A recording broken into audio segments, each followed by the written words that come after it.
So you have, if I put that there, 5 minutes starting from now.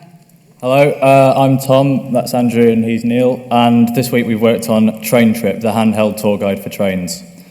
We've made a website that has maps that work internationally, so wherever there's a train line or something to see on that train line, it'll work.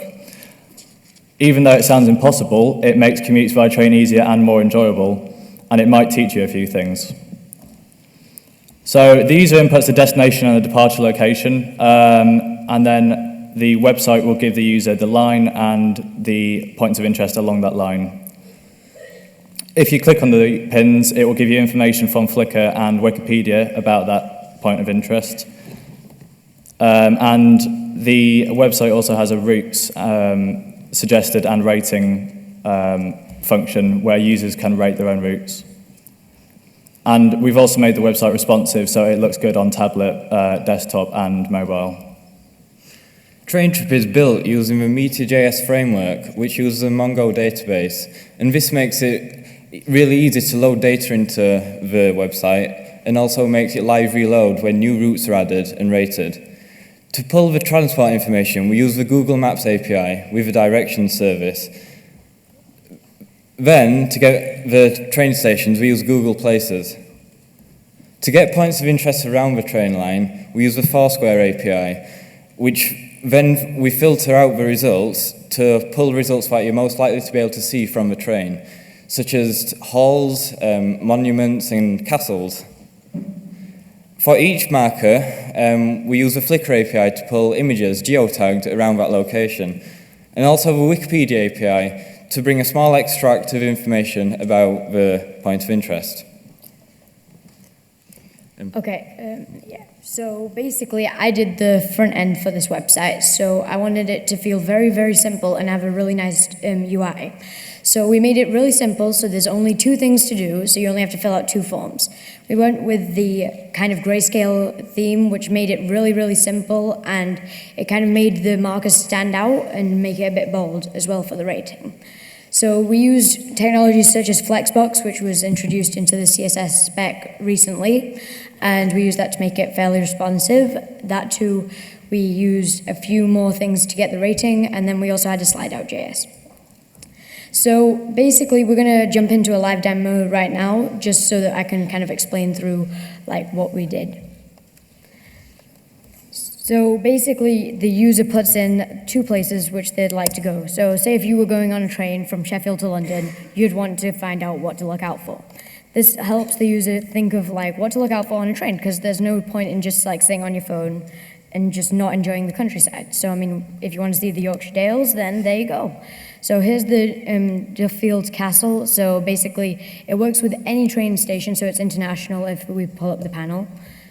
So you can see all the ratings from everything, and it's all live updating because we used Meteor.js. That too, you can set the rating to save it onto the database. So say if we thought it was a 3 out of 5, then it'll come up on the database right there. So it brings up a little blow-up of a map, and that too we use slide.out.js, jQuery, but we didn't really want to use Bootstrap because of the styles being forced. So yeah, any questions? Judges! Excellent, excellent. That's Train Trip.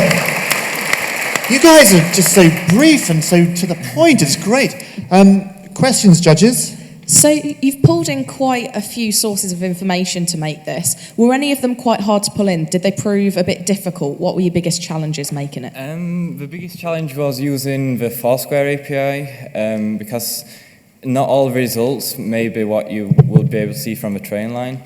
And also we wanted to think about what you might be able, like the distance away from the train line, what you're likely to be able to see a point of interest.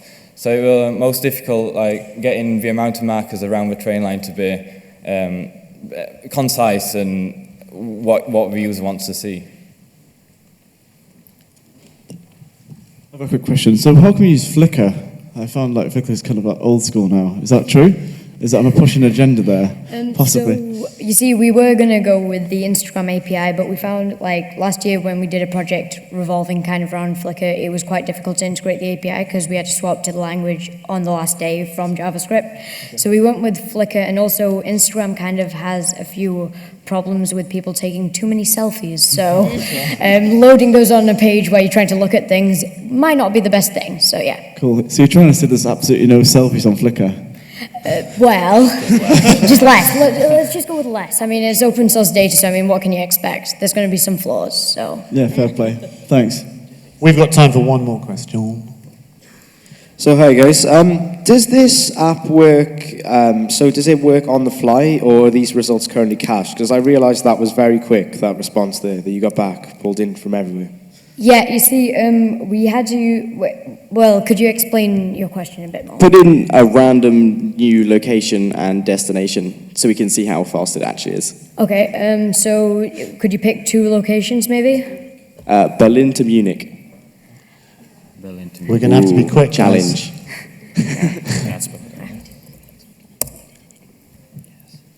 So that's a completely Wow, new one. nice. There we go. We're gonna.